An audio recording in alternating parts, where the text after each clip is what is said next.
If the Bluetooth on your iPhone has stopped working after the recent iOS update, so in this video I will show you how you can fix this issue. Now, first of all, just perform a force restart on your iPhone. For that, just press and release the volume up button and the volume down button. Then quickly press and hold the side button on your iPhone until the screen goes black and the Apple logo appears on the screen. Once you see the Apple logo on the screen, just release the side button. And once the force restart is completed, then just check if your issue has been fixed or not. If your issue is still not fixed, then just follow the next method. For that, just go to Settings, and under Settings, just tap on General. From here, just tap on Software Update and check if you have any update available or not. If you have any software update available, just update the software of your iPhone, as this could be a software glitch which will be fixed through a software update. After you do that, then just go back and tap on Transfer or Reset iPhone.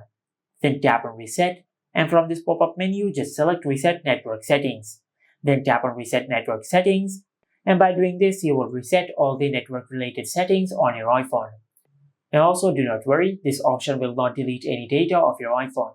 It will just reset all the network settings of your iPhone.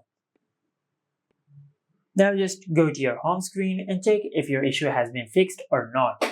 If your issue is still not fixed, then just go to Settings and tap on Bluetooth. Now from here, just tap on the eye icon in front of your connected device.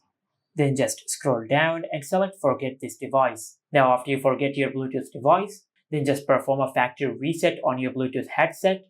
Now after you do that, then just pair your Bluetooth device back with your iPhone and check if your issue has been fixed or not.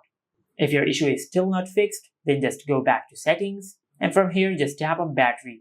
Under the battery settings, just tap on Power Mode, and if Low Power Mode has been enabled on your iPhone, just turn it off. Because in most cases, when Low Power Mode is enabled on your iPhone, this can interfere with the working of the Bluetooth. So just disable it and check if your issue has been fixed or not. If your issue is still not fixed, for the next method, you will require the password of the parental controls on your iPhone. After you get the password of the parental controls, then just go back to the main settings page and tap on Screen Time. From here, just tap on Content and Privacy Restrictions. Now, if the content and privacy restrictions has been enabled on your iPhone, just turn it off. And after you do that, you will turn off all the parental control settings of your iPhone. Now just check if your issue has been fixed or not. But if you have done all that and if none of these methods worked, then you might have a hardware problem with your iPhone. Just take your iPhone to the nearest service center and they will fix your issue. And this is how you can fix the Bluetooth not working issue after the recent iOS update. Make sure to like, comment, and subscribe. Thank you for watching.